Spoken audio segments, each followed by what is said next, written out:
আসসালামু আলাইকুম রহমতুল্লাহ। রবিউল আউয়াল মাসের গুরুত্ব। মাহে রবিউল আউয়াল হিজরি বর্ষের তৃতীয় মাস। রবিউল আউয়াল আরবি মাসগুলোর মধ্যে এ মাসের বিশেষ গুরুত্ব রয়েছে।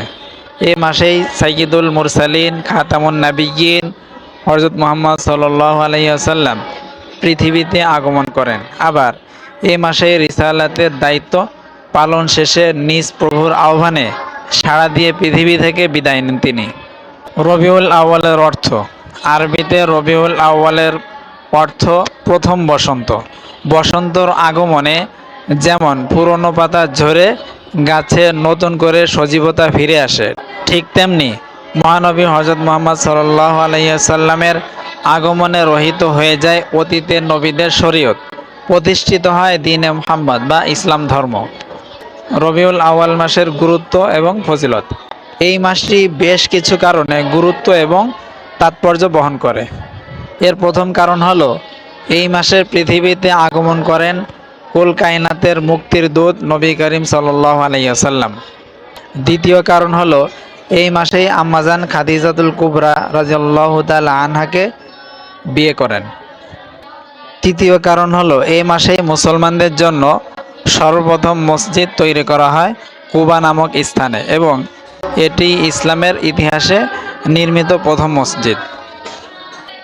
চতুর্থ কারণ হলো এই মাসে আল্লাহর রাসূল সাল্লাল্লাহু আলাইহি ওয়াসাল্লাম প্রিয় মাতৃভূমি মক্কা ছেড়ে মদিনায় হিজরত করেন এবং যেদিন তিনি মদিনায় পৌঁছান তা ছিল সোমবার, 12ই রবিউল আউয়াল। পঞ্চম কারণ হলো এই মাসে রাহমাতুল লিল আলামিন হযরত মুহাম্মদ সাল্লাল্লাহু আলাইহি ওয়াসাল্লামের দায়িত্ব পালন শেষে ইসলামের পূর্ণতার মাধ্যমে নিজের প্রভুর আহ্বানে সাড়া দিয়ে তিনি চলে যান মহান আল্লাহ তাআলার সান্নিধ্যে। আমল। কোরআন হাদিসে এই মাসের জন্য নির্দিষ্ট কোনো আমল বা ইবাদত পাওয়া যায় না, তবে কিছু আমল আছে অন্যান্য মাসের মতো এই মাসেও করা যায়। যেমন প্রতি সোমবার রোজা রাখা। সোমবারের রোজা রাখার ব্যাপারে হাদিসে বর্ণিত হয়েছে। হযরত আবু কাতাদা রাদিয়াল্লাহু তাআলা আনহু বলেন, সোমবারের রোজা সম্পর্কে নবী করিম সাল্লাল্লাহু আলাইহি ওয়াসাল্লামকে জিজ্ঞেস করা হলে তিনি বললেন, এই দিন আমি জন্ম লাভ করেছি এবং এই দিনেই আমি নবুয়ত প্রাপ্ত হয়েছে বা আমার উপর কোরআন নাজিল করা হয়েছে। অন্য হাদিসের মধ্যে এসেছে আবু হুরায়রা রাদিয়াল্লাহু তাআলা আনহু থেকে বর্ণিত, রাসূল সাল্লাল্লাহু আলাইহি ওয়াসাল্লাম বলেন, প্রতি সোমবার এবং বৃহস্পতিবার আল্লাহ তাআলার দরবারে আমল পেশ করা হয়। আমার আমলগুলো রোজা অবস্থায় আল্লাহর সামনে পেশ করা হোক, এটা আমি পছন্দ করি।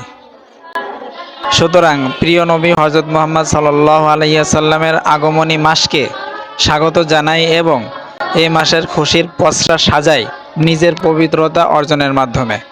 মহান আল্লাহ তাআলার দরবারে ফরিয়াদ, এই মাসের ওছিলায় আমাদের দেশ সহ সারা বিশ্বের মুসলমানদের ঐক্য এবং কল্যাণ নসিব করুক।